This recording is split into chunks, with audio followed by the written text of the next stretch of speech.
Okay, so this is lesson 1 problem set. The directions for number 1 say, use the following directions to draw a figure in the box to the right. A says draw 2 points, A and B. I'm just going to make 2 points and label it A and my second one B. You do not have to have it the same as me. B says use a straight edge to draw the ray AB. So remember, I'm starting at A, that's my starting point, and then I'm going through B, and because it has an arrow, I am going to draw the arrow at B. Okay.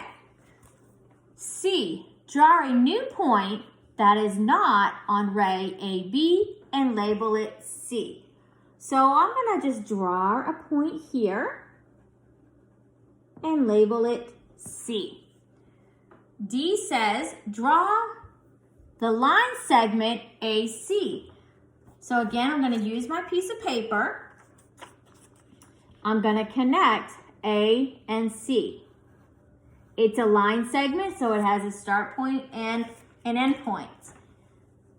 E, draw a point not on ray AB or line segment AC and call it D. So I'm going to draw my point here and label it D. Construct line CD. So this has the arrows in both directions. So I'm going to use this and I'm going to go past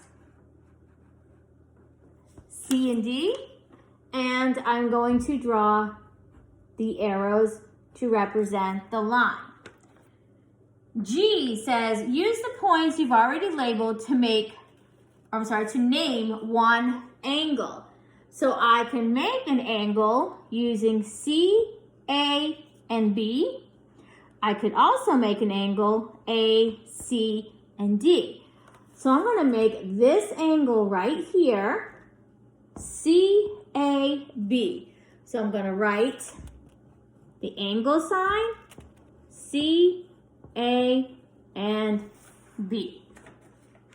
And that is number 1. Number 2, use the following directions to draw a figure in the box to the right.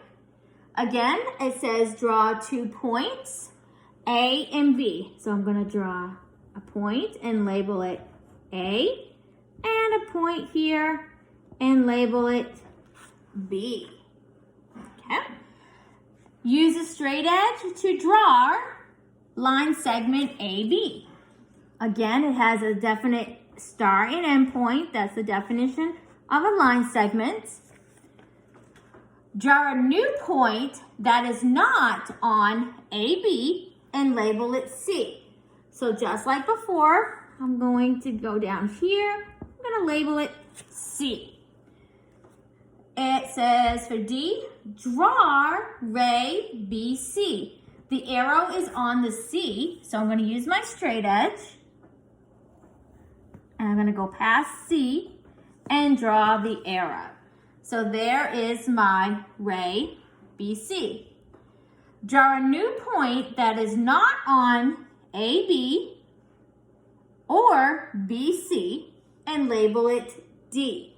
So I'm just going to go right here and label it D. Construct line AD. Now these have the arrows on top, both directions. That's how I know it's a line. It goes on forever. There's no end point or start point. So I'm going through my points for AD, and then I'm marking it with my arrows. Identify angle DAB by drawing an arc to indicate the position of the angle. So I want angle DAB. So DAB is right here, and I'm drawing my arc. Last, it says identify another angle by referencing points that you have already drawn. So I could look at this angle right here by drawing my arc, and it could be A, B, C. Angle A, B, and C. So that is number 1 and 2 of the problem set.